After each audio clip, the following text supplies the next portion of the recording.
where that pallet is standing is actually where I am going to frame in a wall similar to this one, using a sheet of 4x8 plywood, and I'll frame in around the plywood and then attach it over there and bring it out to about approximately here, I'm guessing. And then right about where it ends is where I will put in a doorway. And then there'll be a wall extending from the doorway across, and it will tie in over here. I'll have to frame it in also. So straight across right here. So it doesn't line up with that beam, so I'll have to attach a separate 4x4 against the wall here, and frame that in that way. And this all over here is going to be my work area. Main focus right now is getting the wall all the way across and then getting another gate installed that will go from here across to where the wall is going to be right there. And then this will be a stall right here. I will also be putting in a small wall here, tying it into this post right here, and just a small one, and then a gate going from here over to that post. Then over on this side, there's also going to be a gate that will separate this into a stall right there. One going from that post over to that post to make a separate stall over there. So the center area, where there's this little temporary fence just the other side of the feed trough, is still being processed in my brain.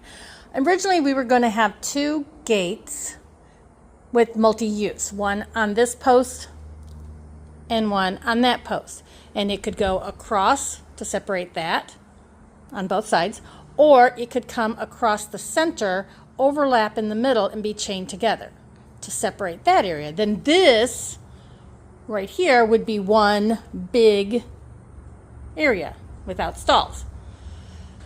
And that would give me 1, 2, 3, 4, 5 separate areas.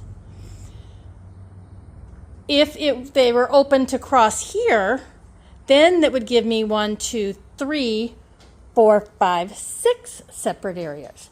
Where I'm going to with this now, though, is instead, and it's more expensive because gates cost more than walls, is actually put a wall in here, tie it into this post, and go partway across to about here, and then do another gate going from here to this post there.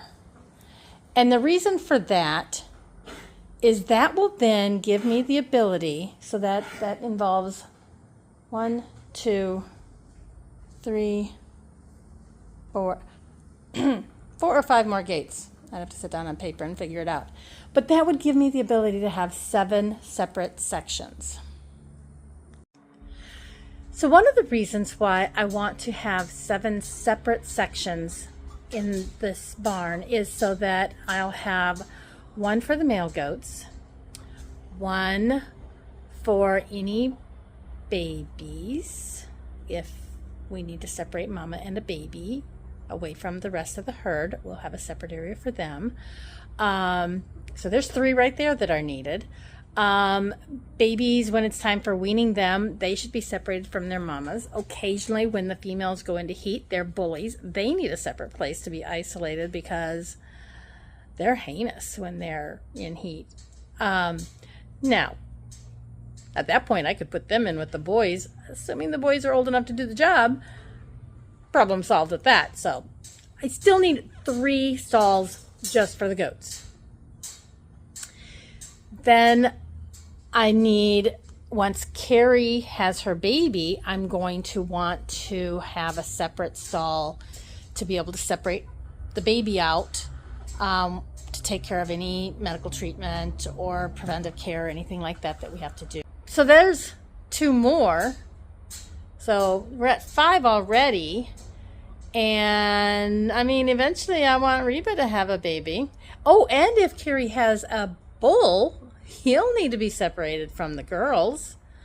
So yeah, now we're at 6. Might as well just do 7. So that is the plan.